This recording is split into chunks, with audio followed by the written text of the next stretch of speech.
And respond to some texts. And now we're live on Twitch while I respond to some texts, because that is fun. Twitch, this is where Twitch is fun. Oh boy, we got some funky names already. Let's see, this is the fun game of welcome, Haley. Oh. Did you say thank you so much? Thank you so much. Oh boy. This is on Twitch, and Twitch is really fun. This is really catching on. I think everyone in the world is singing "This is on Twitch." For somebody who's, I don't know the right level, obnoxious like me, secretly a ham like me or something, but I've never been in theater or anything. You know, I've always been kind of like, I don't want to act. I hate those people. Blah blah blah blah blah. The point is, Haley, it is bizarre how much singing I do on a daily basis now with a kid. It's like everything's a song, and it's always fun. And like when you just make up a stupid song and then your kid like is smiling at you, like it makes them smile. It's like, well, that's the greatest thing in the world. You don't need Twitch screaming at you and you got that nonsense. Who needs the internet when you have a baby smile? That's right. The babies are really just bundles of the internet, the ultimate internet bundle package. All the highs, all the lows, all the shit posting. Except it's on your changing mat instead of chat. Let's see. Twitch schedule. Manic says the Twitch schedule says that New Show Plus is on Tuesdays. Yeah, it airs on Tuesdays, right? Yeah, Manic, what are you talking about? Did we mess something up? All right. Oh boy, full house. I love this. Great. We can start the show. Halloween names also. Oh my God, I'm not looking forward to trying to read them because they're all cut off a little bit, you know. So it's like, oh, but we'll figure it out. Let us see. Jumping down for this question. Got it. But the way it works, if you're new here, before we start the show, just heads up, you can ask literally any question of the sun. Don't let me just run the floor with what I want to talk about. Please run the floor with what you want to talk about. And you raise your hand, the little icon on the bottom to get that rolling. Or you can flick your hand on and off if you want to join the exact conversation that we're having, if that makes sense. It's like, oh, me, I want to join that. Then flick your hand on and off. Otherwise, leave your hand in the air, and we'll call you eventually. Yes, Uncharted Wolf knows how it's done. All right, ready for this show, Haley? Hell yeah, I'm eating lunch too. Sorry. Oh great, just don't chomp too much into the old mic, but you're on top of it. I'm muting between. Don't worry. Okay, great. Okay, here we go. Hello everybody, welcome to a new episode of Party Chat. This is our community Q&A. Every single week we open up the floodgates for feedback and we say, what are we doing right? What are we doing wrong? Please correct us. My name is Ben Hansen, also joined by community manager Haley McLean. Hello. Do you like Die Hard? Do you get a lot of Die Hard references with the last name McLean? I have a grandfather named John McClane. Oh, what? Yeah. Is he sick of it? And he's him. And he's actually him. Oh my God, you're a fictional granddaughter. Yes, that's me. Whoa. When does that first come up in a family if you have someone named John McClane? My family's never talked about it. It's never been said once by any family member, but I think about it all the time. Oh. I call him Boppy, because such a classic white person calling your grandpa something thing. Boppy. But Boppy. I have cute. a Boppy, a Binky, and a Bill are my three grandfathers. Now, for most people, Binkies are pacifiers, but for you, Binky's person? Yeah, Binky's person. Wow. All right. It's not even close to his name or anything. It's just what we called him. So, hang on. Are you looking in my eyes over Party Chat and telling me that no one in your family, you've never heard it brought up around him? No, ever. Have you ever heard it brought up when he's not around? Like your parents just being like, that is weird that John McClane's in our family. No. And like, that's what's weird. And other people, like, I'll say, oh yeah, my grandfather, his name's John McClane. They're like, Die Hard. I'm like, right. Yeah, but no one's ever in my family made that. I don't know if my family's seen Die Hard. Now Ooh, think about it, interesting. Maybe. Here's a question. Your grandfather's alive? Yes. Okay, great. I'm not gonna make a joke. I'm not gonna say it might come up at some point, Haley. We're gonna move on with the show. Here we go, everybody. Party Chat. Everybody at the MinMax Council tier, you can join us and ask any question under the sun. Let's go behind the scenes of MinMax, talk about the past, present, future. Haley has pointed out correctly, they're like, oh, we can also just talk about games you're playing. I feel like we don't really bring it up too often, but you know, if you're playing something and you want to talk about it and we didn't really cover it too much on the podcast, Party Chat's great for that. So please throw your hand in the air. We'll talk about Cyberpunk or whatever you would like to cover. Oh boy. First question was submitted over there in text. So even if you don't want to jump in and call at make the call via Discord at noon every Monday, you can still leave a text question like Philly Eat Steak over here on Patreon. They say, no question, just wanted to shout out Haley's streams for all of Alan Wake 1 and its DLC. It was super fun to watch her play through and fall in love with the game. If only there was enough time for her to also check out Control before Alan Wake 2. Oh, I know. Well, that's so sweet. Thank you. I do really want to play Control ever since Janet was talking about it on the last pod. It's good. But October is so stacked. Like, Yeah. I don't think I'm going to sleep this month. Genuinely. That's smart. Play games. What are you playing? What do you think is going to be consuming your time until the 20th? It's a good question. I mean, I'm playing Sea of Stars now, which I'm enjoying. I still keep playing Dave the Diver because that game's so fun. And I just like have certain games I like playing in October. Like I always do a playthrough Night in the Woods. I don't know if I'll do it this year though because I platinumed it last year. So I've kind of seen everything you can see in that game. So maybe this is the first year in a while I don't do that. But I like playing like Nancy Drew games, which I'm gonna stream later on the MinMax Twitch, one of the Nancy Drew games. Those hit so fun in October. But I could just be playing Control instead of playing 2007 point and click adventure games. Why would you stop? Risky Chris P, I hope to God you're jumping up here to talk about Nancy Drew. Hello, Risky Chris. Please. I am talking about the next closest thing, which is Alan Wake. Yeah. I feel it's accurate. Recent. Yeah, I was just curious because it looks like that is doing very well in the deepest dive polls right now. So there's a good chance that will be what we end up talking about. And I had kind of marked it off just because it is such a busy month. And I liked Control for what it was, but from a narrative standpoint, I just really didn't feel like I grasped what was going on. And I've never played the original Alan Wake, but between it potentially being a deepest dive and these latest batch of previews being so kind of unanimously glowing, like I do like survival horror. So I was just curious, based off of like what you've seen from all of that, like what your background was with the series, and if you're at all intimidated by if you haven't played them in the past, or if you didn't maybe remember, haven't followed up on it recently, like where you stand with that as far as the sequel. Yeah, you're talking to me or Haley? Either of you, really. Oh, yeah. I mean, there's a lot to unpack. You played a couple hours, Ben? I started the first hour, really. Yeah, I streamed. It's on MinMax's YouTube channel of the first one. So I'm going to be in that weirdo camp of when I play Alan Wake 2, no matter what format it is, Deepest Dive or not, I'll probably just watch like a YouTube highlight cut or like story so far thing for Alan Wake 1, which is probably sacrilegious, but yeah, I'm not planning on blasting through Alan Wake 1 before getting to Alan Wake 2. And on the... I'm curious... Oh, sorry. No, go ahead, Haley. I was going to ramble. I'm curious if they're going to spoil the ending of Alan Wake 1 and 2, because they have the second protagonist. They've even said, like, this is for people who don't know what Alan Wake's vibe is you play as her. But that kind of feels like then they're going to jump right in and be like, because that's the whole premise of the world and stuff, is you kind of have to know how it ended off. I'm not going to spoil it here, but I don't know. I just don't see how they can keep telling that story without explaining what happened last time. Like last season on Alan Wake. Yeah. They haven't been very coy with it. Like IGN put up a video of them having an interview with Sam Lake, who basically said he went through, I haven't had a chance to watch it yet, but he says he goes through the important plot points of Alan Wake 1, the DLC, and the Control DLC. And so they're not, hiding that from people who want to be able to see it, I guess. But it, as someone who played Control and who has heard a lot about Alan Wake, I know Remedy's thing is sort of abstract, narrative devices. Things are a little, surreal. And so I feel like even in the best of circumstances, it can be difficult to follow. So I guess I'm just a little intimidated going in on a second game that also has an original and DLC from its game and a separate game that are all kind of supposed to be providing context, even though they've said you will enjoy it more if you have played the others, but you don't have to. That just seems almost too good to be true for me. I don't know. Yeah, I mean, the beauty is having Alan Wake, I always want to say Sam Lake, but Alan Wake, be able to do the narration it's such a narration heavy series so far. I guess it's weird to call it a series.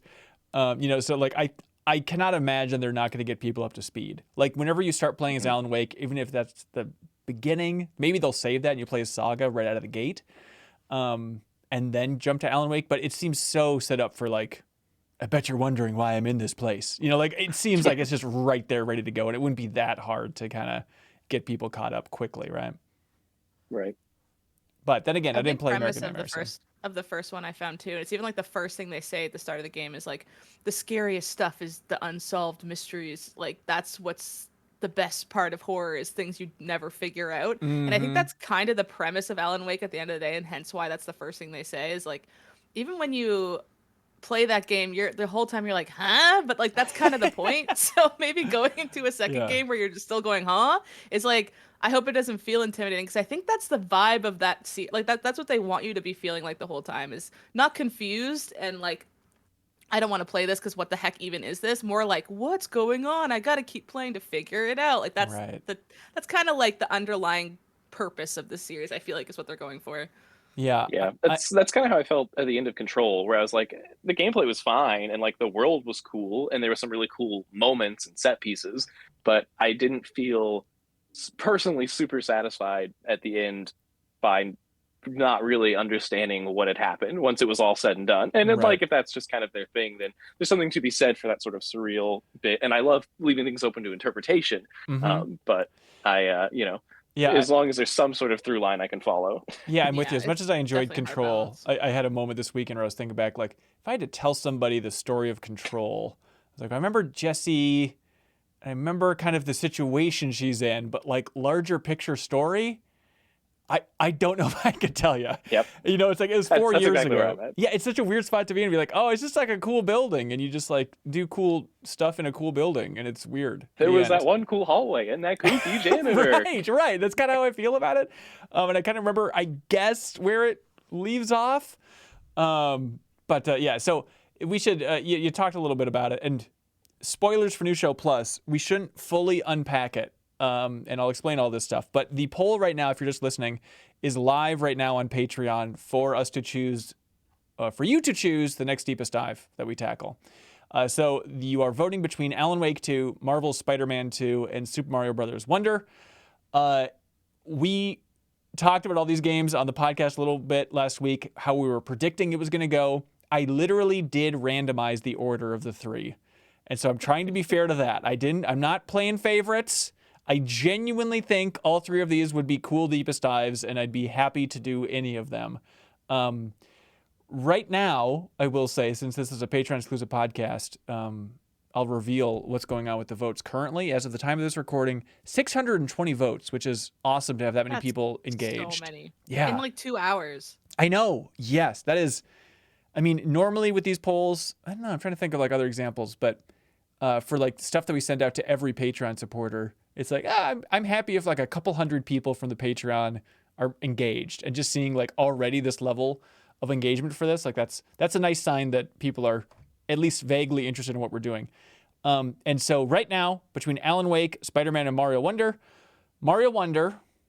bringing up the old elephant rear at 112. Nothing wrong with that. That's still a lot of people. Still a lot. Yeah, 112 people desperately want Mario Wonder.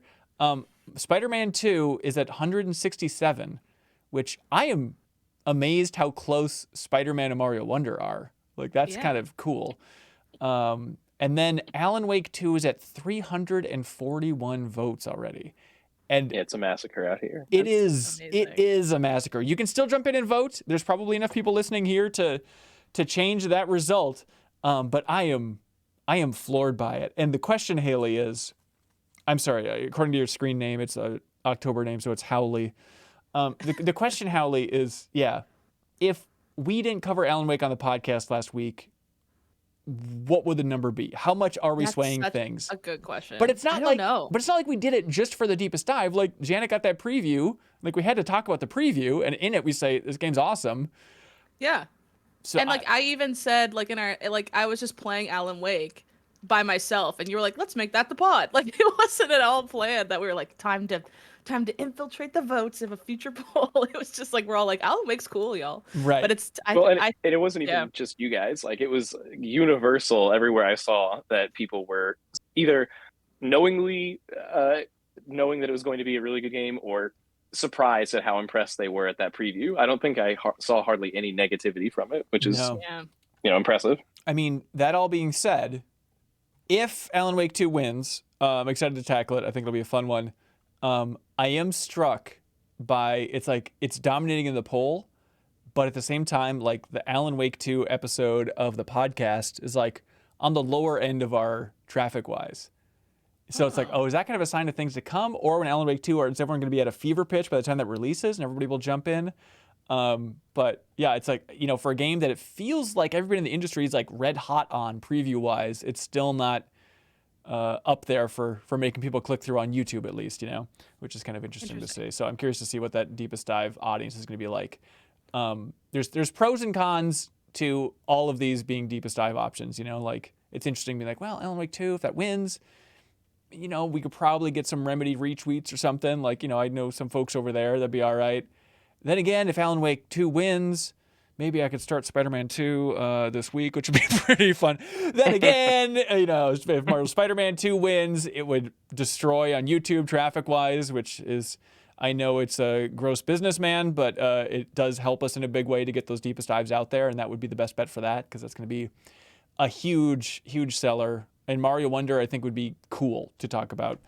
But here's the thing, why that's a spoiler, and I don't want to talk too much about the deepest dive poll here, is that's going to be an option for New Show Plus this week. There's been so many interesting discussions, friendly, keep it positive in there, debates in the Discord with people talking about what they'd prefer, story versus mechanics. It's interesting seeing people like, I'm sick of these story-centric deepest dives, because I feel like that's kind of what the format does best. But there is absolutely an argument to be made for the more mechanics-focused deepest dive. So one of the New Show Plus options this week is going to be giving people in the community a chance to party chat style jump up and make the case for the game that they would like to win this poll. So that's just going to be one of the options for New Show Plus for everybody. But very, very fun. I love just kind of tossing this in the air and be like, all right, choose our fate, everybody. And again, it's not a slam dunk yet. Spider-Man 2 could still pull it out. I feel like there's a lot of people who will be trickling into this poll throughout the next week. It's ending on Sunday, who might be voting for something other than Alan Wake 2. But it is just such a weird thing. And this is everything, right? It's just the intersection of life and work. But it's just so bizarre because, like, I'm going to be, we have the community meetup in Seattle on October 22nd. Sunday, October 22nd. Don't forget, we're going to be at Petoskey's, the Minnesota-themed bar in Seattle for a community meetup. So if you're listening to this, especially if you're listening to this, please come out and say hello to Kelsey and I. We will thank you for supporting MinMax in person. But it's just that weird thing of like, okay, that's going to be a challenge to play Mario Wonder or Spider-Man 2 and release an episode of the Deepest Dive early that next week. If they win the Deepest Dive, because I'm going to be traveling, I'm going to be in Seattle for a while, but it's like Alan Wake 2 comes out the 27th, so that would be easier. But again, Haley, I'm not skewing it. I'm not trying to. I'm just working through my feelings about this poll that is completely up to the community. Is that fair? That's fair. Okay. The power's out of your hands now. You've let it go. Yep, exactly. Okay, we should take some other calls here, but anything else you want to cover, Risky Chris? My only request is that if Spider-Man doesn't win, that there's a consideration for a photo mode. I forget what it was called before, but the kind of like, photo mode snap comes back for a week potentially, because I think that game's, if the photo mode is as good in that game as it was in the original and Miles Morales, I think there could be some really great community photos that get submitted, because that is still one of the best photo modes that I've messed with in games. Yep, absolutely. And actually, that reminds me of another topic we should probably unpack here, which is thinking about photo mode snap. Made me think of, like, maybe hypothetically there'd be some donation incentives to maybe bring back an episode of photo mode snap, with all the money going to charity. And so we haven't talked about it too much, but we are going to be doing a big charity stream November 4th. Saturday, November 4th is going to be the marathon charity stream for Extra Life, right? So I think last year we did 20 hours. Normally it's a 25 to 24 hour stream. Last year, we're like, let's just do 20. And we still raised more money than we'd ever raised. And so it's like, well, how important is it to go for 25? It depends a lot just on how many people we have rotating through. It's fun to try and build out who in Minneapolis is going to be rotating through and is free that day. And so there's a lot of planning and work to be done to map out, 25 hours of content from the MinMax studio. But we're excited for this stream this year. Here's the twist, everybody. The money goes to Haley. No, the twist is we have, huzzah, we've been supporting Gillette Children's Specialty Healthcare in St. Paul, Minnesota for Extra Life for a decade. Doing the math, it's like, I think we've given them, if you count like the Game Informer era, we're at like 500,000 or something that we've given them throughout all these donations. Yeah, it's just been awesome. And they are great. They're very supportive. We love those folks. We love Extra Life. That being said, it's nice to try different things every once in a while. And so I was thinking this year it'd be nice to support a smaller organization, something where your donations will go a little bit further, make more of a tangible impact, right? And so we love the hospital. We'll probably support them again in the future, but we're like, well, we should change it up one year and try and find a smaller organization where the money will, really directly change lives. And so that is tricky because in the Extra Life network, is that possible? So technically we're streaming on Extra Life Day, November 4th, that's Saturday, but it will not be an Extra Life stream. It is going to be a Give to the Max stream, which is not something that we invented. This is through GiveMN is the name of the site, which is a fundraising thing for nonprofits in Minnesota. And so they have every November a drive that's called Give to the Max, where you can support a lot smaller nonprofits and organizations. And so we're like, well, that fits perfectly with our name, and we can find a smaller nonprofit that also is thematically lining up to everything here. And so that's going to be the plan this year, is it's not an Extra Life stream, but in all other senses and formats, it is an Extra Life stream, but it's called Give to the Max. And we're going to be raising money for foster kids this year. And we'll go into more details in the future, but we'll again break it down in the future, the name of the organization, all that fun stuff. But it's a much, much smaller organization where your donations will have a huge impact on the lives of foster kids in Minneapolis here. So it's still going to be for the kids, still helping folks out, just not going to a larger hospital like Gillette's. And again, we might change it in the future, but for everything else, it'll all be the same.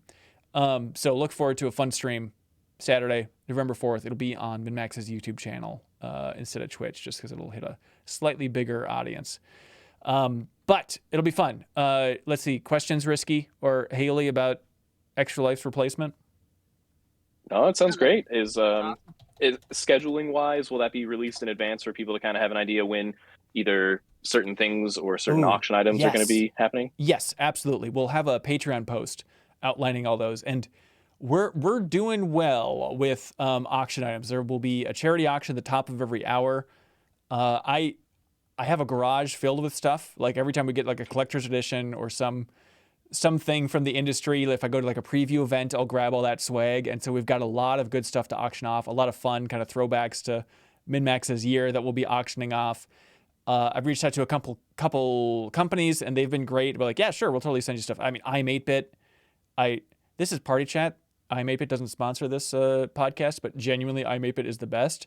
I just reached out like, hey, you have a bunch of these really expensive items on your store page. Could we do a charity auction for those? Like, yeah, no problem. Here's 6 of them. And so there's just a ton of great stuff. There will be Game Informer folks rolling through. It's not going to be a MinMax cross Game Informer stream like it has been in the past. It'll just be a MinMax stream, but there'll also be some Game Informer Gold charity auctions.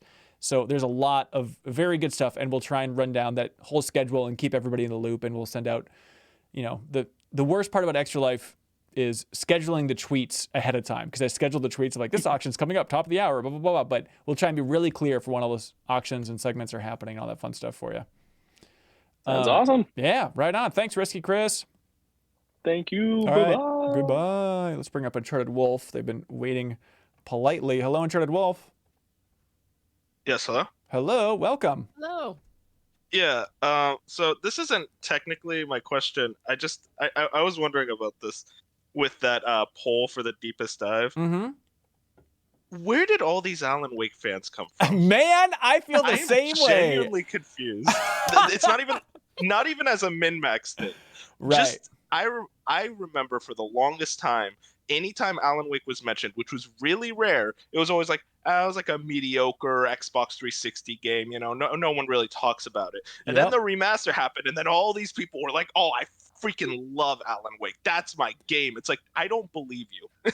Where were you? Where Yep. did you come from? It feels a little bit like Nier Automata, which was so good, and then everyone's like, "Oh, I freaking love Nier." It's like you have been out here amongst us other people, and you like have we just not been listening closely? But I guess, and like also remember, 360 juggernaut in sales, hardware wise, and so I think there's a lot of people who probably are really nostalgic over like that 360 era of games, and now this is their time to shine.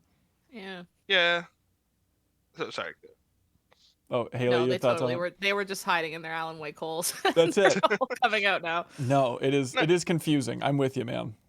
you have a point there because like I do have a lot of nostalgia for like PS3 era of games and stuff. So yeah, I guess, but it's just like weird because like Alan Wake 2 was revealed, and then all these people like in the industry who are like, "I love Alan Wake. That's one of my favorite games." It's like, you have never talked about it before. I do not believe you.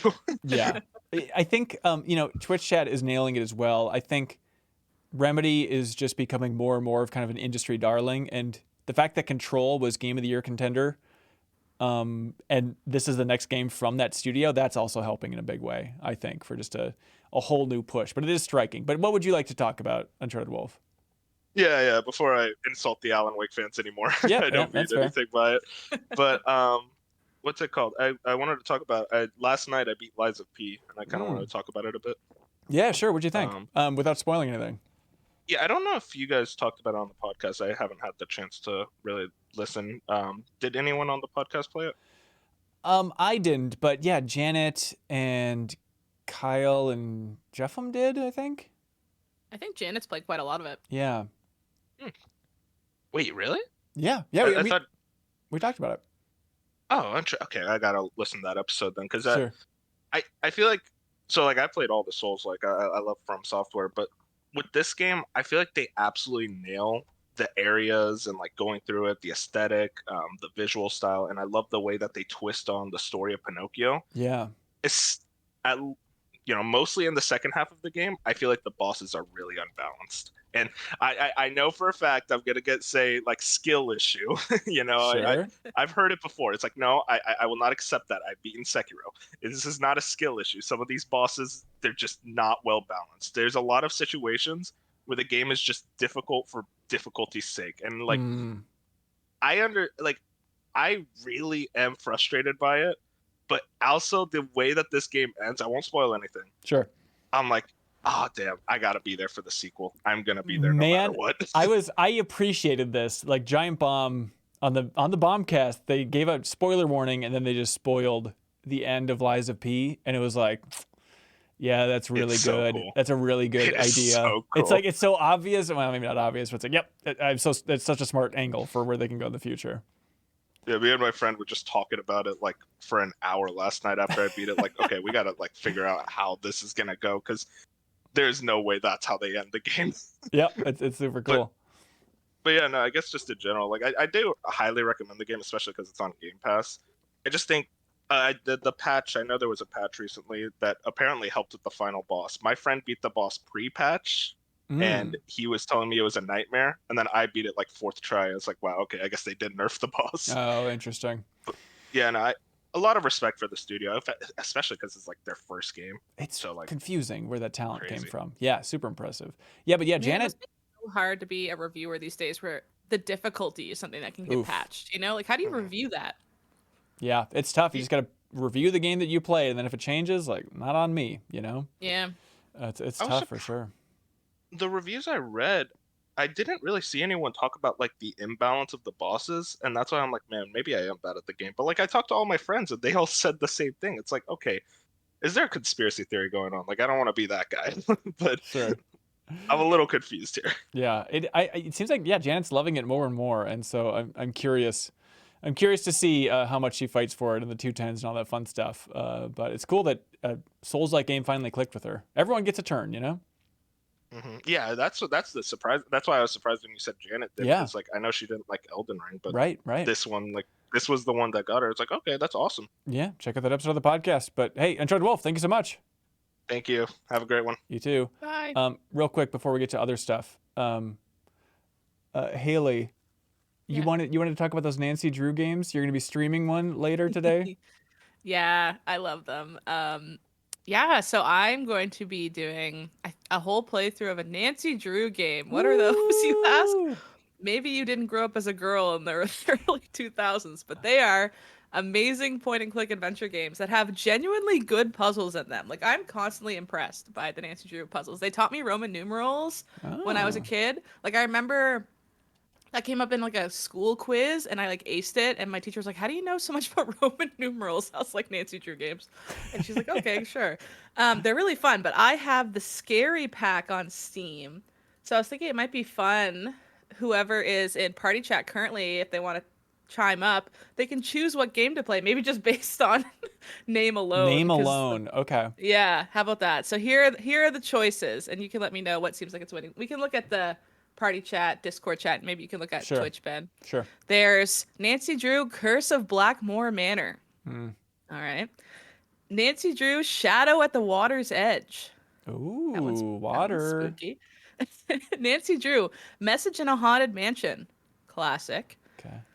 Nancy Drew, Ghost of Thornton Hall. Ooh, what do you see a picture of Thornton Hall? It's a big, like a ghosty girl with a pale face and scary eye makeup, and she's in front of this estate. It kind of looks like the big house from the Red Dead Redemption 2 level where you ride down that line of trees. Yes. It looks like that. And then the last one is Nancy Drew, Ghost Dogs of Moon Lake. Okay, stop. What are you doing? Why are you even pretending to have a poll? Ghost Dogs of Moon Lake? Yeah, Ghost Dogs is obviously taking it. It's funny. I haven't played that one since I've been really little, so I'm really curious if that one holds up. Because there's some hit and misses with Nancy Drew. I'm not going to say everyone's great. Sure. There are some amazing ones. The best one is Blue Moon Canyon, Last Train in Blue Moon Canyon. That one's fire. And then I've played some real stinkers. So I remember liking Ghost Dogs of Moon Lake when I played it. I remember my sister was over my shoulder the whole time I played it last time I played it, which is cute. So that'd be a fun one. All right. See is it still good? Are the ghost dogs actually scary looking, or is this going to look comedically awful? I love it. Yeah, it's the biggest slam dunk I've ever seen in my life for Ghost Dogs. Okay, amazing. Ghost Dogs it is. Perfect. That'll be on MinMax's Twitch channel later today, on Monday? Yeah. Okay, sweet. And this is a larger discussion. This could go on for 3 hours. It certainly has been in our private meetings. I think we've talked about it before, but Jeffem and Haley in particular are streaming a fair bit on MinMax's Twitch channel. And the constant debate is, what do we do with those archives? We don't want to annoy everybody by having so much stuff pop up in the standard YouTube feed. I'm sure if you're listening to this, you're like, well, whatever, just put it there. That's great. But we're trying to think of the wider MinMax audience and, how special we want that MinMax notification to be every time something pops up on YouTube. Based on, and Haley, I'm curious to have your read, based on the discussion that we had in the Monday meeting, it seems like we'll probably be making a secondary YouTube channel for MinMax that's just archiving all of the Twitch streams. Yeah. Just to have a dumping one place ground for for everything. Yeah, just make it nice and clean, and they're not going to have the intro and outro. It's just going to be, let's just make, I hate messaging this, Haley, but let's just make a sloppy dumping ground for all of the Twitch archives. So if it's like a group stream, if we're streaming something from the studio, stuff like that, that would still go on the primary YouTube channel. But for a lot of solo stuff, like, so that I'm not putting anybody down, Haley, like genuinely the way I feel is like I streamed Alan Wake last week and was like, well, I just want to play it. Might as well stream it, But also like, I don't feel like I'm very fun solo doing those streams. Like Oh, you're being modest. Well, yes, that's very nice. I genuinely think I'm a 6 out of 10 streamer, but this isn't about my performance on those streams. The point is, I just feel like it's right on that bubble for me of like, I feel like this level of content, for me personally, it's like, I don't know if I want to bug everybody on MinMax's YouTube channel for this type of thing. But it's like, well, we're in the groove, let's do it. So I do think, as much as I hated the idea for years, maybe having that Twitch dumping ground YouTube channel is the way to go. I think that works. And yeah, we talked about it for like half an hour. So, Right. like, what's the best way? It makes sense, right? Because then it's an opt-in thing. If you want more, here's more, and it's gonna show up. It's still gonna show up top of your feed the same way it normally would if it was the main min-max channel. But now you get to choose whether that's the additional content. It's just more content. You get to. It's just more content, everybody. Yeah. So that'll be the plan. Also, real quick, and this is again probably me crawling up my own navel.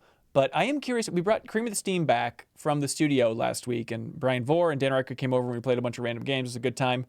It's funny seeing a lot of people being like, "Where's Sarah and Anna?" And then like we addressed that immediately at the top. That like Sarah and Anna are still #1 primary guests / hosts for Cream of the Steam whenever they can make it over to the min-max studio. But it's going to be happening the last Tuesday of every month, and so obviously we want them to be on as much as they would like to. Question. I was just thinking about like the format though.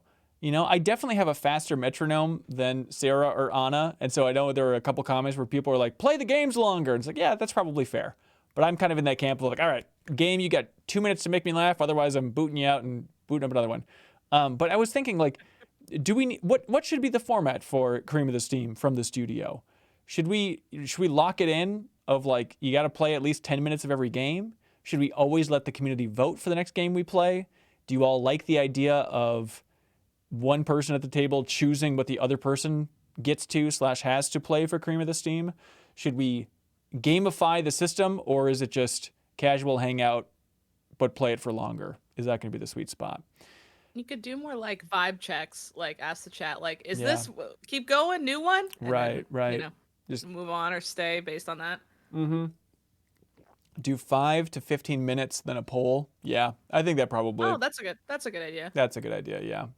I'll write that down. Cream 5 to 15 minutes, then poll. Yeah, I think that makes sense. And we're not bugging everybody too much with polls and stuff. Okay, a lot of good Cream suggestions as well. That's such a weird. That word is so funny in my ear. I did not remember this. Brian Vore blew my mind that apparently Brian Vore suggested the name Cream of the Steam. That it was his name. I thought it was Sarah for some reason. No, so the saga is we were trying to name the show. We had a bunch of different options. I'm sure, I posted it in Slack. Like, does anybody have a name for this show? Then we took all those and I chose my favorite ones. And then we had a backstage pass poll and people voted there. And so Cream of the Steam was in that group. It was middling level of votes, but Steam Secret Stash won. And then it became, so at some point we mentioned that an option for the name was Cream of the Steam, and then Sarah and Anna ran with that and pushed it and championed it really hard until it became the official name. But apparently, I have no memory to refute this, that Brian Vore says he was the one who suggested Cream of the Steam in the Slack channel, so that's perfect. Amazing. Let's see, let's get B. Wood up here for another community question. Hello, B. Wood. Hey, can you hear me okay? Yeah, for sure. What's going on? So first and foremost, Spider-Man 2, getting it. Oh, okay. Okay. Second of all, so I think you already know Ben, I'm a big Final Fantasy VII fan. Yeah. I feel like every time I'm going to come on Party Chat, I'm probably going to want to talk about Final Fantasy VII. That's not too intrusive, is it? Not breaking any rules or anything? No, if you look at the fine print of the Patreon, it does say you're not allowed to talk about Final Fantasy VII every single week, I guess. No, please, you're my guest. All right. So I think I got a few things, and I'll try to keep it short. Sure. First question I want to know, you said something in the last Party Chat. You were repeating something from Sadly, which I don't think the English had came out yet. So that made me think like, oh, well, maybe he just knows more about the game than the rest of us, had. So I'm wondering, is that the case?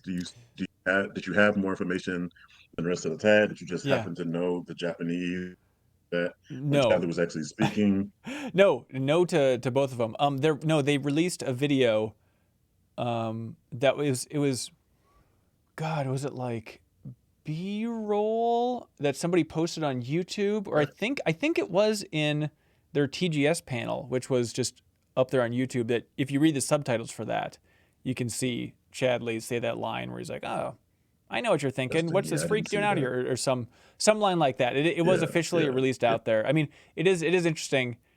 I'm so curious about like how other content creators navigated that space, because it was like, you know, I always like to be honest with the community. It's like we're kind of broken if I'm lying to y'all about game opinions or anything else. And so even like for ad reads, I always make it a point of like, I never want to lie for ad reads, you know, but I'll share that these products exist if they're not crappy and shady. And so I did feel weird doing the reaction stream for that trailer when I knew so much about the game, but still there was so much in that trailer that wasn't in the part that I played. But it was interesting seeing like so many other people who had done the demo, like do the full trailer breakdown. Which, like, I think that would be hard. Like trying to analyze the combat that you see in that 7 trailer after you've played an hour and a half of it, but not trying to lean on that experience and just focus on the trailer. Like that's a thread I don't think I could walk, but other people did it and it seemed all right. So no, I didn't have inside knowledge there, B-Wood. Okay, I can imagine doing that. Just talking loosely and freely, and then just letting something slip, which just kind of too easily. Yep. Goes to you for navigating that perfectly. Yeah. I think the other thing I wanted to mention is the allure of Ever Crisis, Sure. which seems weird to say because it's a mobile game, but IGN just pushed out an article talking about how the latest update talks about the more of the backstory on young Sephiroth, which I'm like, how can I not try to learn more about that in some way? So I've been diving into it here and there, but I haven't. I don't play it that consistently. It's actually it has like some cute artwork, and visually and playing it is actually pretty cool for the most part. But I think you said it before. There's a lot of gotcha. There's a lot of like live service stuff in there that you just can't really ignore. But that story and that art, I think, is making me come back to it. I'm with you. And B-Wood, I don't want to get your hopes too high because things can fall through. But if you're curious about that, stay tuned to MinMax's content throughout the next week, because we might have something for you that might scratch that perfect itch for what you're craving. Too late. You got me too excited now. All right, good. I'm able to say no. All right, well, thanks again, B-Wood, for the support. Really appreciate it. No problem. Thank you. All right, bye. Let's see. I think I know what Kyle S. is going to talk about, but it seems like we're at that part of the show. Hello, Kyle. Kyle S., welcome to the show. Hello. Sorry for being so slow and unmuting myself. You are forgiven, my son. What would you like to talk about? Give us more App Store recommendations, please. I don't think that's what Ben is predicting. What would you like to talk about? It's Survivor. Yeah.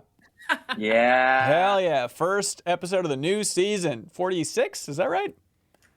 45. 45. Don't jump the gun there. That's right. Haley's favorite number, and I can't get into why. Yes, the new season. What did you think of the first episode of Survivor? What a weird cast. Like, what a weird energy they're giving out. Oh, my God. All right, so if you don't watch Survivor, and I understand that's 99.9% of you, but you're missing out. The new season, the first episode, was weird. And I'm so glad I dodged this bullet because Dan Reichert, we live pretty close to each other now, and he loves game shows, but he's never gotten into Survivor. And I've just been screaming for years, like, it is the greatest game show possible. It's Social Politics, the game show. It rules. It's so fun. And so I invited him to come over and watch the first episode to see if he'd get into watching it over here with us. And he's like, I'm busy. I can't make it Wednesday. And now I'm so thankful that I didn't have him over for that because it was a really bad introduction to Survivor, I guess without spoilers. It's just, Haley, it's a tough thing to navigate because it sounds like just making fun of the younger generations. But there were multiple people on this first episode of Survivor that were younger and just freaking wimps compared to everybody else on that show. And I'm not talking physically, but just like immediately crying, like, I can't do it, this is impossible. It's like like the physical challenges or like sleeping outside or what? It seemed like absolutely everything. And it's always just mind-boggling. Like, you had to fight so hard to get on this show, and you then had months of prep knowing this show is happening, and still then it's like they aren't prepared in any way for what it's like. And I understand that idea of it. It's harder than you think. I totally get that. But it seems like this season is just kind of teeing up for every other older generation to look down and be like, oh, frickin' was it Gen Z or millennials, just like, oh, these babies, oh, go have your bottle. Like, it's a lot of people just being wimps. Aren't we reaching a point too where potentially someone could be on Survivor and have been born after the day when Survivor first aired? Yep, absolutely, because it aired in 2000. Happened, Yep, it's happened multiple times. So they've grown up with Survivor their whole lives being a thing, and yet still get there, and they're like, what? Yeah. Tense. And then what's interesting is, without spoiling anything, they like normally if people are kind of wimps and they're like, I want to quit, I don't like it. It's been awesome in the past. Jeff Probst, the host, like has no time for it. He's just like, get the hell out of here. Like you're not worthy of being a survivor, but having that brand the rest of your life with this type of attitude. And in this episode, he was kind of a softie for him. And so Survivor Reddit, which is fun to see, Survivor Reddit is just blowing up like, bring back mean probes. Like, you got to punish these people. Like, they're taking up slots from people who would desperately love to be on the show. And it's infuriating. Yeah. Did you listen to Probe's podcast? I did. I did. Yeah. So he does have an interesting point of how he has a different approach towards quitters and all that. And I don't mind it. You know, his overall stance is, well, social media is brutal. There's no point for me to be brutal. That's interesting. Now that social media is a big thing. Yeah. So I ultimately don't mind it that, you know, he's not this sassy person. I mean, overall, he's just kind of this voice to let other people talk about their experience, keep asking questions, and kind of make sure you're getting as much of another person's perspective on the show. So as much as I, you know, do miss, like, you know, how he would go bash on quitters and all that, if you really want to see people dunk on people who struggle on the show, there's all sorts of avenues for you to go there. It is true. Do you think they're building up, like, I forget the guy's name, the guy who had a tough time climbing up the rope in the beginning, or the ladder? Brandon, yeah. Do you think they're setting him up for kind of a redemption arc that he's gonna stick with it and really become a whole new person? Because I do like him. I think he is funny. He's just the biggest wimp I've ever seen on the show. Sorry.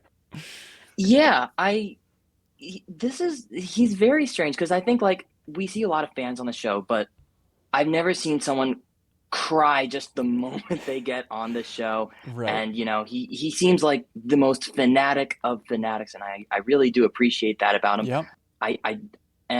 I don't think he's getting the redemption story we see a few times in Survivor, just because there was an unaired twist, as Jeff mentioned on the podcast, which kind of elaborated that he was in more danger than was shown. So I would think if you're the one trying to picture this like redemption story, you'd kind of want to show that you know, there's more adversary than what was shown on the screen. So it makes me think that they're maybe burying him a little bit. Yeah, and let's go for the big grand finale of the Survivor Talk. Sorry, everybody.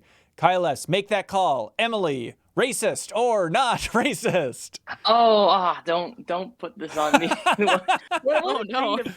What a thing to put on your guest. No, I think she just tells it like it is. You know, interesting way to phrase it.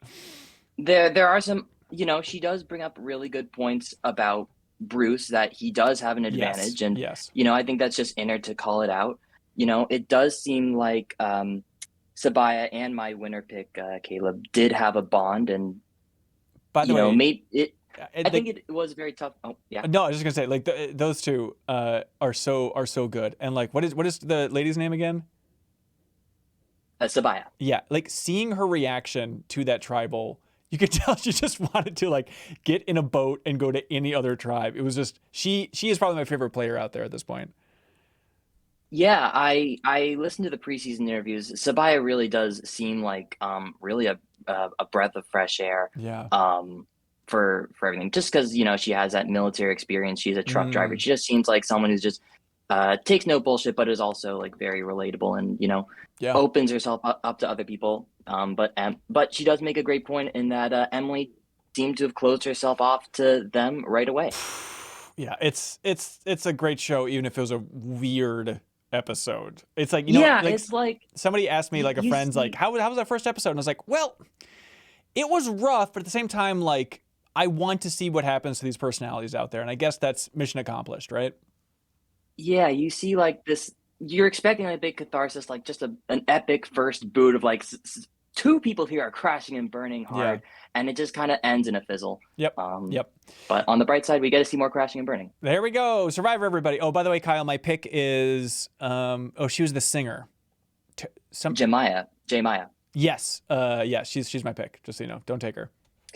Yeah, judging on the preseason interviews, I really like J Maya. And she does have some really popular songs on TikTok apparently. Really? So that's pretty cool to see. Who doesn't? Apparently like one of we all her do. songs has like 15 million views on TikTok. So, Jesus. props to her. I don't know if she has a big fan base or that's carried over on Survivor, but sure. I do really like her. That's cool. All right, thanks so much, Kyle. Appreciate it. No problem, Ben. See ya. All right, bye. You remember my name. Hello, Hazard. Hey, how's it going? Hey, really well. Welcome to the show. What's happening? I've been away for the weekend, but wherever I could, I have been playing a bit of Counter-Strike 2. Oh, interesting. What do you think? Cool. Valve confuses me more than anything. Yeah. Fair. Like the way this launch got announced was about 2 weeks ago. The Counter-Strike Twitter account just sort of tweeted, "Are you doing anything on Wednesday?" Okay. And it's like, this game makes like $50 million a month in microtransactions. Like, you were talking like FIFA money in terms of like, and it's like they haven't really made this is a sequel to like a quote unquote true sequel as far as the name is concerned to one of the most prolific first person shooters of all time. Right. And it is just like they've there's not even been like a Steam store banner or anything like that about it. That's crazy. Weird. I don't even, I might have missed it. I don't think there's been like a game news, like on, when you open up Steam and you get a little news box and stuff. I don't think I've seen anything like that. And it's been very strange. I mean, it is as far as the game is concerned, it is like a Wild West. Okay. Because they've reset everyone's sort of like skill-based rank. So just to be clear, Counter-Strike Go is gone. This is replacing it. Counter-Strike Go has replaced. Counter-Strike 2 has replaced like in situ Counter-Strike Global Offensive. Right. You cannot play that old version anymore, which is unprecedented as well. Yeah. One of the big controversies about that actually is that they've completely removed the achievements from Counter-Strike Global Offensive, which some people have spent the last 10 years or so, hundreds of hours trying to earn, and that you just can't see that on their profile anymore. They've just sort of gotten rid of them entirely. So people aren't happy about that for sure. Yeah. Do you think it's arrogance on Valve's part, or is it just like, look, we know the audience is going to be here for this. If they want it, here it is. We don't need to really build up hype. We don't need to go on Keeley's shows. It's Counter-Strike 2, everybody. Play it or don't. And you're probably going to play it, and we'll probably make billions off it at the end. Yeah, like I think I was umming and ahhing about it, and I was sort of like, they have a huge audience. Like I think over the weekend, or at least sort of like maybe Thursday, Wednesday last week, I think they had like a peak concurrent of about 2 million players. Okay, which is huge, obviously. Yeah. And so obviously they're not struggling to get the word out, and they're not struggling to get people to play the game. But like I said, like this is a game where, a big launch, you're suddenly going to get loads more people, putting some money, putting their coins in the jukebox, trying to, get a cool new skin to play the launch of Counter-Strike 2 with. Yeah. And I just feel like there surely would have been such a bigger song and dance about it if they'd made the effort and could have, made record revenue, record profits, and all that kind of stuff. And so it's very confusing. Like I said, everyone ranks as reset. So, if you jump in at the moment and you start playing competitive, you can be like matched up against people that have been playing the game consistently for the past 12 months, or you might be ranked with playing with a complete new person to the game. It's really quite I don't know what's discouraging, but it's a trial by fire for sure at the moment in that game. Is it good? I really like it. I really like the changes to the smokes. I think the smokes are really cool. So, I guess if you're not familiar, one of the big changes with Counter-Strike 2 is that the smoke grenades are now sort of like volumetric, and they have some really cool effects. So, if you throw, for example, a hand grenade into the smoke, and the hand grenade explodes, then it sort of blows away the smoke for like a split second, so you can get a quick visual through. You can shoot through the smoke and it'll create quick like cylinders of clear space so you can check certain points if you know where to aim through the smoke. There's some really, really cool effects that are changing up the gameplay a lot, but it is Counter-Strike through and through. And it's super fun so far. Oh great. Right on. Yeah, it is a weird one. We were just talking about the Monday meeting and Leo's like, yeah, I kind of want to check it out. But I don't know if it's going to be a big hit for us as a group, I mean, I think the problem with Counter-Strike particularly is that, like, I mean, I don't know what Leo's experience is with Counter-Strike. If he might be a Counter-Strike god for all I know. Sure. But like it's not a very like it. I feel the same way about as I do about Battlefield, is that there's quite a lot of downtime and there's only like split seconds of action where like the visuals are very interesting, and so you sort of. That's why I think really good players have a really good time streaming the game, because they're able to sort of analyze and sort of play well and adapt their play style really quick and explain to the audience why. But I think it's really cool, especially if you just jump into like deathmatch, or you just jump into some, maybe even some viewer games or something like that, because I'm not sure how easy that is at the moment. I haven't really looked into it, but that would be quite fun maybe. Well, right on, Hazard. I definitely appreciate you helping to fill a gap for us knowledge-wise, because I have not been paying attention to Counter-Strike 2 at all. So thanks for calling. Bad at it. We don't know. I mean, Haley, you played a ton of Overwatch. Maybe you'd be okay. That's true. I've tried to play Valorant though, and I think that might be closer to Counter-Strike than Overwatch, and I'm not very good at Valorant. Yeah. Well, I bet you could get it if you gave it more time. But thank you, Hazard. Greatly appreciate your support, and thanks for calling in. Cheers. Thank you so much. Bye. Yeah, absolutely. And Hazard updates a site all about Trivia Tower, by the way, which is very handy, especially without revealing anything, when planning a very special episode of Trivia Tower, which is happening this month, technically October 17th, 7 p.m. Central is the next episode of Trivia Tower, and there's a twist that we'll reveal soon. But thank you, Hazard. Cheers, no problem. All Bye. Right, bye. All right, let's get Rich up here. Hello, Rich. Hey guys, how's it going? Really well. What's going on with you? Good. I wanted to talk about Baldur's Gate 3. Of course. So to do my due diligence for the 210s, I have put down Starfield and jumped in Baldur's Gate 3. Yeah. And oh man, is it a lot. It's a lot. I am enjoying it, and I'm excited for the story, and that seems more interesting than Starfield. Not to throw shade that way, but sure. I'm just kind of curious, how do I get started with this thing? Like I don't know, 10 hours in, and I feel like I'm way in over my head. Just like combat-wise? Yes, yeah. Combat systems, like can you mainline this thing, or are you just going to get destroyed? Do I have to grind? That type of stuff. I think what's great about it is like you think like I'll just mainline it, but then the side quests are like genuinely as interesting as mainline stuff, so you get distracted, but then you get a ton of XP from it anyways. I really struggle with the combat at first, for sure. Like even 10 hours in, like you, I was like, what buttons do the fire with against him? Who's weak against what? I find examining the enemies is really crucial. I do that a lot more now because you can see what they're weak against, and knowing what they're weak against can slash time for fights in half. Like if you check and they're weak against like lightning and you have a lightning spell, it does so much more damage than if you were to just hit them with your weapon. That's what kind of changed the tide for me combat wise, and also just playing with the spells like at camp for a second. Like don't feel like you never want to use it because you don't know if it's going to be good or not. Like just at camp against a wall, just like use every spell and see what they look like and play with them. And then when you go into the next fight, you'll be like, oh, it's the Thunder Cone one. Okay, that one might work. You like know what it looks like. You know what I mean? Because I wasn't using spells for hours because I just didn't know what they did. But then like 30 hours in, I was like, this spell's so good. Why haven't I been using this forever? So I would recommend doing that. And then once you see the fight mechanics happen in real life, then you remember them better, I find, too. Okay, so if you do that, it's not consuming the spell slot while you're in camp. It does consume it, but you can just long rest again and then be refreshed for when you go out again.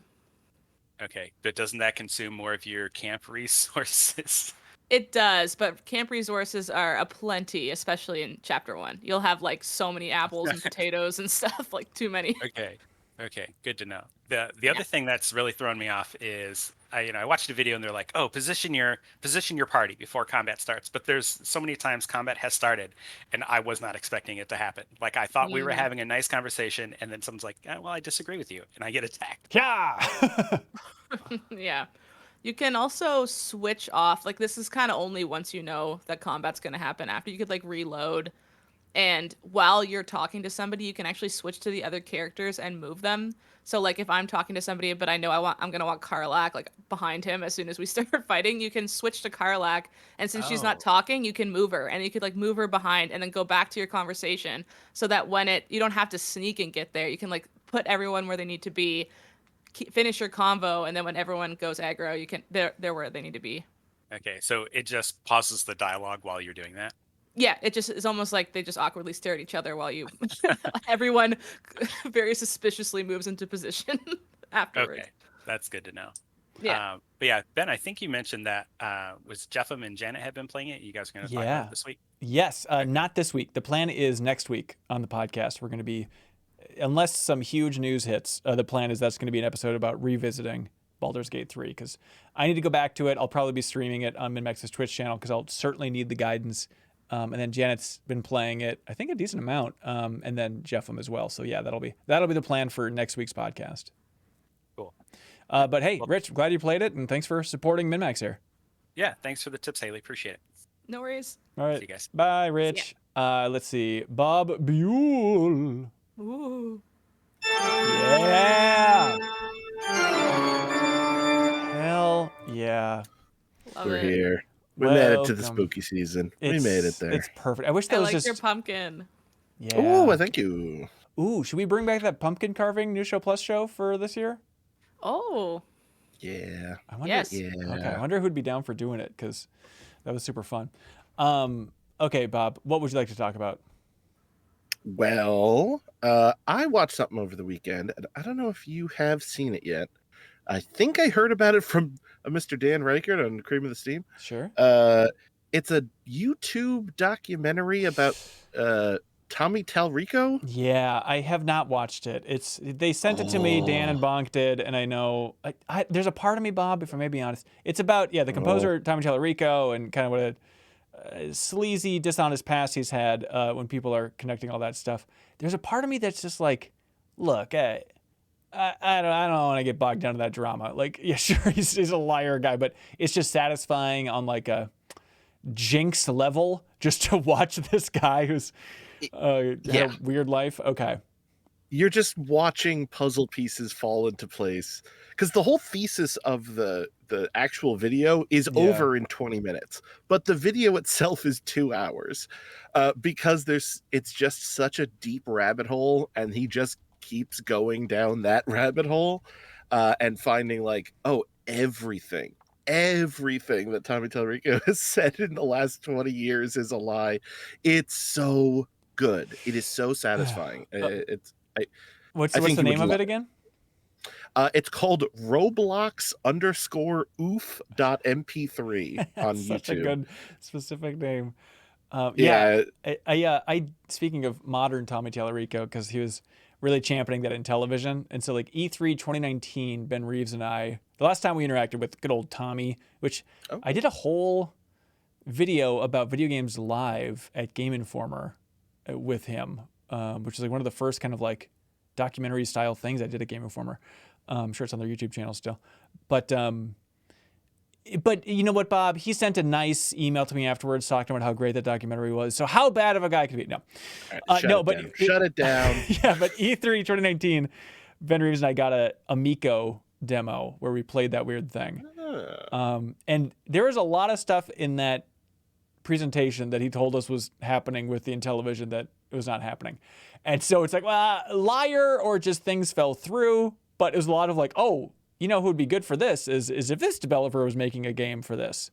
And he's like, oh, they are actually. They are. And then it just it just never occurred. So I'm sure, you know, with Miko facing so many other problems, this is not exactly an impossible future that crap fell through, but yeah. Yeah, and I think the documentarian YouTuber, whatever you want, I don't know. Apparently he's a very popular YouTube fella. I don't know who he is. H Bomber guy, apparently. Oh, that sounds familiar, sure. I don't know. I think he does a good job of not being bogged down in that stuff, because I think you're right. You know, plans can fall through, Kickstarters can be a little nebulous sometimes, or what have you. So, you know, he touches on that, but that is 5% of this whole thing. There is, again, it is such a. I don't want to give away any moments that really made me cackle, but the rabbit hole is just so much deeper than I ever could have expected. I guess is the answer. I really can't recommend it highly enough. It was super great. I was playing Sea of Stars and had that on, and it was perfect. It was a perfect Sunday. All right, there we go, Bob. Thanks for calling in. Yeah, no problem. All right, bye. Goodbye. All right, last call here. Skeleon the Pumpkin. What's the last name? Dog. It's Leafeon. Skeleon the Pumpkin Dog, otherwise known as Leafeon. Welcome to the show, Skeleon. Hello. Hello. What's happening? What would you like to talk about? Well, there was a show that came out this weekend that is a sequel, a previous show, and Castlevania Nocturne. Oh, sure. Just in time for the spooky season. Yeah, of course. And I absolutely loved it. Right on. Did you guys ever get to watch? Ben, I remember you said that you started the first show. You have a better memory than I do. Yeah, I was trying to recall that myself. I think I started it and did not finish it. Okay, yeah, because that first original 4-episode season 1 of the first Castlevania show is, in my mind, it's a masterpiece. Like I watch that every now and then. Whoa. Like it's literally only like 4 20-minute episodes. I go back then. And the new the seasons 2, 3, and 4 were all like full 20-episode seasons, but the new show is the new season of the new show is only 8 episodes, 20-minute episodes, so it's a good setup. And yeah, a lot of it is very somewhat unrelated to the original show, so you can just jump in if you didn't see the original show. Sure. Prequel, sequel, side story. 300 years later. Oh, cool. Okay. Yeah, so the original show was following Trevor and Sypha and Alucard, which was Castlevania 3, so like the 1200s, 1300s, and then, or I guess the 1400s, because 300 years later is the French Revolution with Richter, Maria, and Annette. Yeah, so it's been actually causing a lot of like controversies in general, not like the show itself, but it's been pretty split between people loving it and hating it. And Uncharted Wolf, I know that you're also a big Castlevania fan. I don't know if you're yeah. Saw his hand go up. Yeah. So it's surprising because I see a lot of people saying that it's not for people who love Castlevania are hating the show. Interesting. But, okay. Yeah, because they changed a lot of the core lore from the original show. So Annette in the original game of Rondo of Blood, Richter is just a Belmont who kills vampires.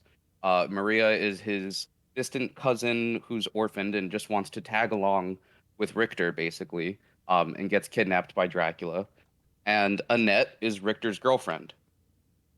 And that's like the entire story, basically. Okay. So in order for them to adapt those characters, they basically just gutted out the whole thing and completely changed it. So they have Maria still be a distant cousin, but they have her mother and as like a main character. So they added more characters. They show all that stuff, and they made Annette a runaway slave from the Caribbean. Oh, that's interesting. Yeah, and there's a lot of black characters in the show, and it's fantastic.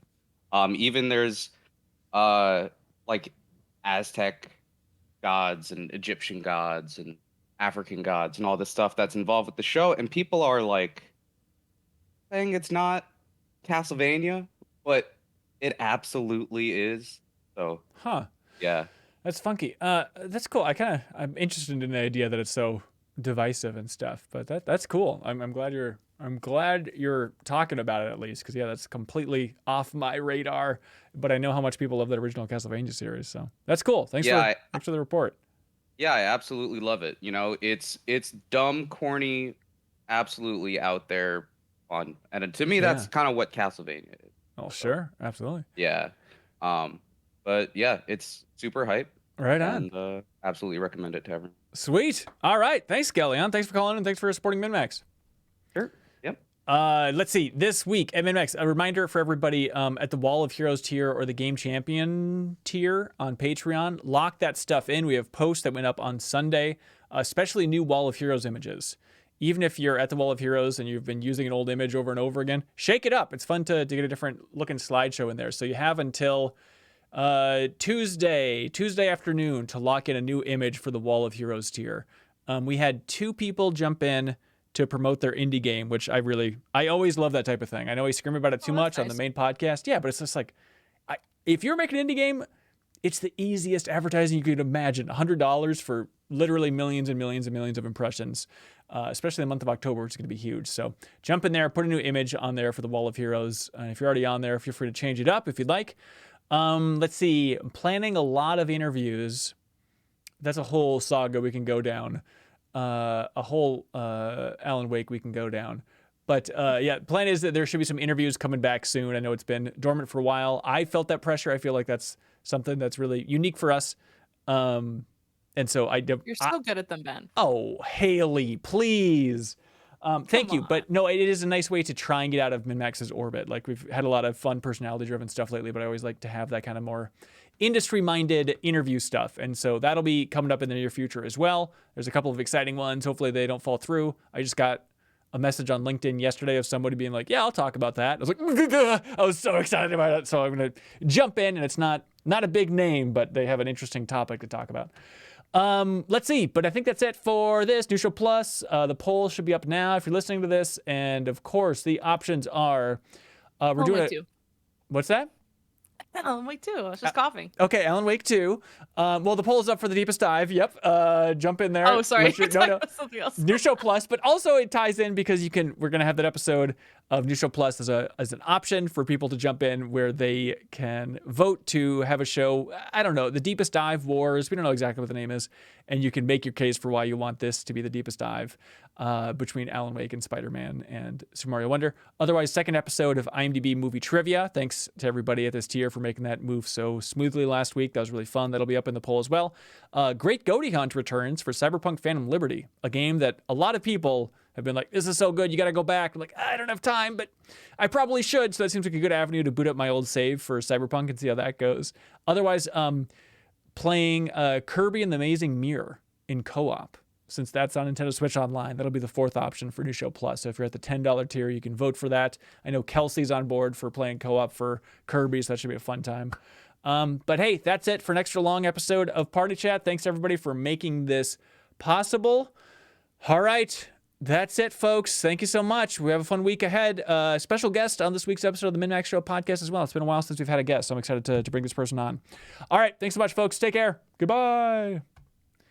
Let's send you over to Giant Bomb. They're playing Mortal Kombat 11. It looks like. Is Amazing Mirror good? You say you've been playing it, Kyle? Oh, it's tough. That's interesting. All right, go say hi to Giant Bomb, everybody. Bye. Goodbye. Thanks, Haley. Bye. Bye.